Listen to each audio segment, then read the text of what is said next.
कल का जो शिक्षा दिया गया था उससे कुछ गलत रास्ता में चले जा रहे हो। जैसे कि बबलू बोला कि मैं अपना बेटी को जाकर के समझाने लगा। नहीं, बेटी का या बेटा का क्लास लेना नहीं है। मेरा समझ से पहले वो पत्नी का क्लास लेना चाहिए।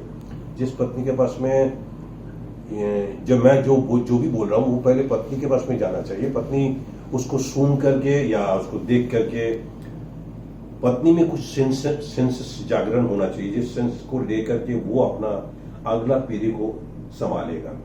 अगला पीढ़ी एक दिन का क्लास से अगला पीढ़ी संभालेगा नहीं, डेली का क्लास का है। मैक्सिमम समय अगला पीढ़ी जो है माँ के पास में ही रहता है या रहती है। इसलिए माँ जितना शिक्षित होगा उतना ही शिक्षित बेहतर तरीके से वो अपना बच्चा को परवरिश कर पाएगा। अगर माँ के पास में शिक्षा नहीं है, अचानक पिता चले जाता है, पिता जाकर के शिक्षा देने लगता है, तो उसमें कंफ्यूजन हो सकता है अगला पीढ़ी में कि माँ कुछ और बोल रही है, पिता कुछ और बोल रहा है। तो माता पिता का कन्वर्सेशन उसको जानकारी है, उसको नॉलेज में दिमाग में घुसा हुआ है, माँ कुछ और बोल रही है, अचानक पिता जाकर के घुस करके कुछ और बोलना चाह रहा है, तो वो छोटा सा ब्रेन उतना सारा चीज ले नहीं पाएगा। तो इसलिए वो कंफ्यूज हो जाएगा, मैं करूं क्या करना चाहिए मुझे, क्या नहीं करना चाहिए, उसमें वो कंफ्यूजन हो जाएगा। तो इसीलिए बेहतर ये होगा कि पत्नी के साथ में बैठ करके मैं उस चीज को समझाऊं कि मुझे अगला पीढ़ी को किस तरह से तैयार करना चाहिए। अगला पीढ़ी को एक तो शक्ति का जरूरत है, जो शक्ति भगवान के अलावा कोई शक्ति दे नहीं सकता। और उस भगवान के बारे में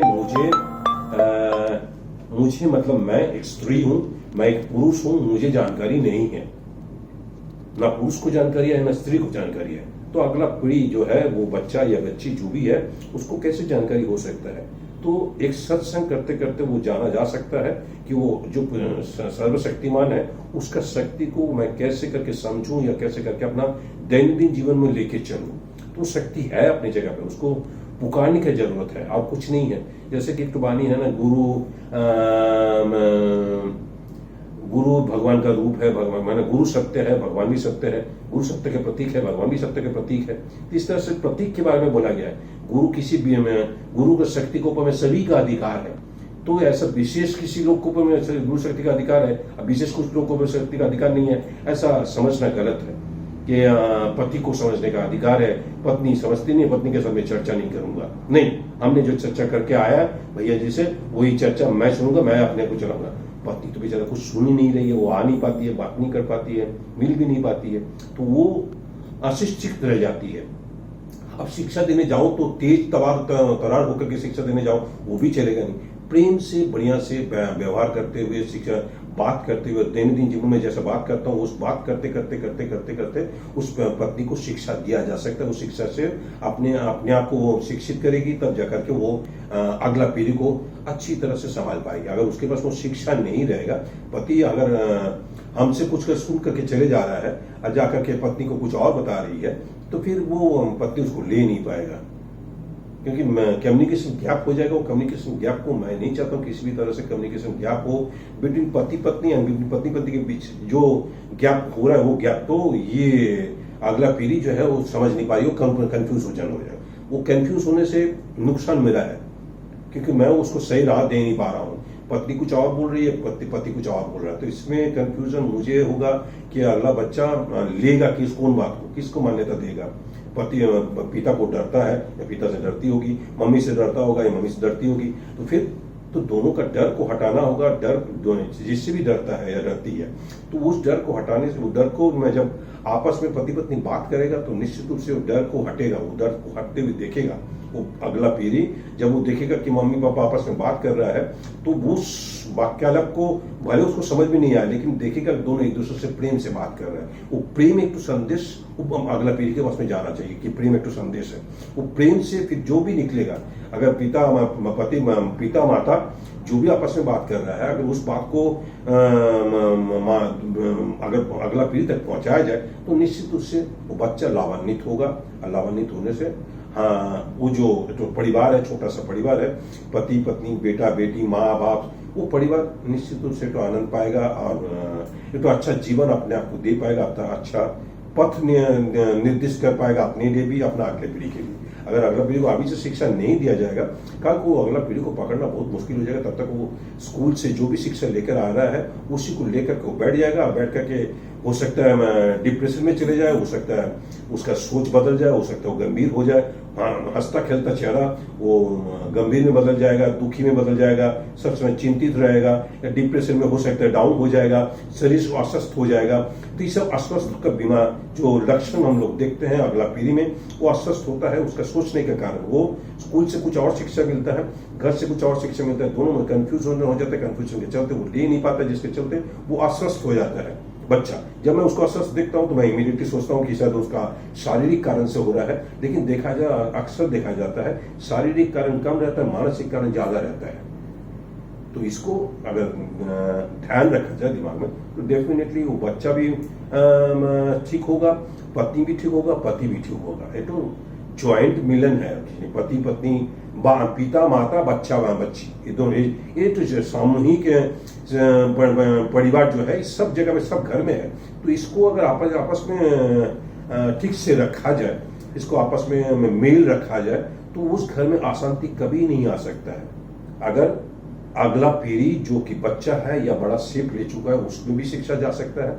अगर अगला पीढ़ी ठीक से अपना माँ बाप को देखेगा, माँ से ठीक से वार्तालाप को देखते हुए देखेगा, माता से पिता से अगर वार्तालाप ठीक देखेगा तो अगला पीढ़ी ऑटोमेटिकली रास्ता में आ जाएगा।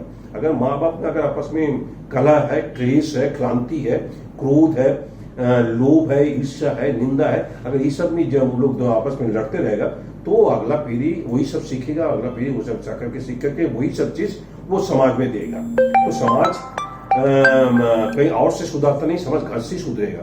ये घर वाला जो जाकर के समाज में जाता है वो समाज में जाकर के वही चीज देगा जो दे दे, मतलब वही ईर्ष्या, वही निंदा, वही देश भावना, शत्रु भावना। अरे भाई ये सब लेकर के शरीर अस्वस्थ होता है, शरीर इसमें ठीक रहेगा नहीं, किसी हालत में नहीं रहेगा। आज मैं वो सब लेकर के रहूंगा तो मेरा कोई ना कोई बीमारी जरूर दिखाई देगा, या टेंशन होगा, टेंशन से शुगर पैदा होता है, तरह तरह का अभी तरह तरह का बीमारी निकल गया, क्या क्या बीमारी निकल गया। उस बीमारी का आधा बीमारी का इलाज डॉक्टर के पास में नहीं है, वो मैं क्रिएट करता हूँ। तरह तरह का ऊट पटांग सोचता हूँ, नेगेटिव ज्यादा सोचता हूँ, पॉजिटिव सोच नहीं पाता हूँ, जिसके चलते मैं अस्वस्थ हो जाता हूँ। अगर मैं पॉजिटिव सोचूंगा, भगवान का नाम लेते रहूंगा, जलाकता लेते रहूंगा, मैं इनकी में मंदिर में जाकर के बैठ जाऊँ, जलाकता लेते रहूंगा, जलाकता लेते रहने से तो जीवा में ब्रह्मानंद अगर हैगा तो डेफिनेटली वो जीवा में वो साला बोल गाली तो कम निकलेगा। अगर मैं अगल बगल में बस्ती में रहता हूँ, अगर फ्लैट में रहता हूँ, रेसिडेंशियल कॉम्प्लेक्स जैसा है, मैं कहाँ रहता हूँ, तो अगल बगल में से वो बच्चा लोग गाली गुलाज भी सीख रहे हैं, मैं भी गाली गुलाज सीख रहा हूँ, और मैं वो गाली गुलाज का ज्यादा कदा प्रयोग करता हूँ। अपने पत्नी के साथ में पत्नी भी प्रयोग करती है वो गाली गुलाज का, पत्नी भी सारा दिन भर घर में रहती है तो भी शायद वो गाली गुलाज का प्रयोग करती होगी। तो ये गाली गुलाजी वो सीखेगा, कुछ सीखेगा नहीं। उसका मुंह से कल जब आप गाली सुनोगे आपको अचंबा हो जाएगा, किसी और के सामने, आपके सामने तो बोलेगा नहीं, किसी और के सामने वो गाली तो निकाल देगा। वो गाली का मतलब वो जानता नहीं है, जानती नहीं है। वो गाली अगर उसका मुंह से किसी आपके घर में जो गेस्ट आया हुआ है उसके सामने अगर वो गाली तो निकल जाएगा तो आपका अपमान होगा, आपका बेटा का अपमान तो कम होगा, आपका अपमान होगा। तो इसलिए आप उस अपमान से बचिए, अभी से बचना चाहिए तो अभी से बचना का कोशिश करना चाहिए, ताकि मैं उस तरह का कोई अभद्र भाषा का प्रयोग ना करूं, भद्र भाषा का प्रयोग कर सकता हूं। भद्र भाषा प्रयोग करके मैं अपना घर को, जो भगवान बोलते हैं ना, प्रसन्नता में, प्रसन्न मुद्रा में रहना चाहिए।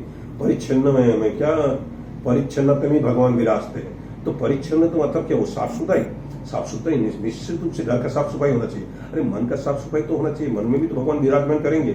मन में अगर मन ही सफाई नहीं रहे, मन में अगर अंधेरा बढ़ा हुआ है, गंदगी बढ़ा हुआ है, तो मैं उस मन को लेकर के कहाँ घूमूंगा। मेरा अगल बगल में भीड़ भाड़ तो कम हो जाएगा जब मेरा मुंह से उल्ट पड़क बात सुनेगा। तो अगर अभद्र भाषा मैं करूंगा, अभद्र व्यवहार मैं करूंगा, तो मेरा अगल बगल में भीड़ तो छटते जाएगा। तो मैं जितना अपने आप को नम्र रखूंगा तो उतना मेरा सम्मान होगा। मैं जितना सम्मान करूंगा सामने वाला का, उतना सम्मान मुझे निश्चित रूप से प्राप्ति होगा। मैं अगर सम्मान करना सीख जाऊं तो मुझे कोई असुविधा नहीं होगा। मैं कुछ हद तक मैं अपना आयु को बढ़ा सकता हूं। मैं पाठ करता हूं, आयु देहि जशो देहि भाग्यं भवति देहि में, पुत्रं देहि धनं देहि सर्वांग कामोक्ष देहि में। वो आयु आय से आएगा कहां से? आयु तो मैं खुद घटा रहा हूं, अभद्र व्यवहार करके, अभद्र चिंतन करके, मेरा चिंतन तो नहीं, चिंता। तो ये चिंता मैं उठ पटांग चिंता करते रहता हूँ, उठ पटांग बात करते रहता हूँ, जिसके चलते मैं अपने दूषित तो होता ही हूँ। मैं पत्नी हूँ तब भी दूषित हूँ, मैं पति हूँ तब भी मैं दूषित कर देता हूँ। तो मैं पति पत्नी दोनों ही मैं हूँ, और दोनों ही मैं से मैं अपने आप को बर्बाद करता हूँ। तो इसी तरह अगर मैं अपने आप को बर्बादी से बचाना चाहता हूँ तो इस तरह से मैं बचा सकता हूँ कि अभद्र व्यवहार, अभद्र विचार, अभद्र सोच, अभद्र हरकत मुझको रोकना होगा, जिसके चलते मेरा पत्नी या मैं पत्नी हूं तो तभी रोकना होगा, मैं पति हूं तो तभी मुझे रोकना होगा। रोकने से तब जाकर के मेरा परिवार में शांति आएगा, एक दिन आएगा। आज कोशिश करूंगा तो कल निश्चित रूप से आएगा। आज भी अगर कोशिश नहीं करूंगा तो कल तो कभी नहीं आ सकता है। ठीक, चलो।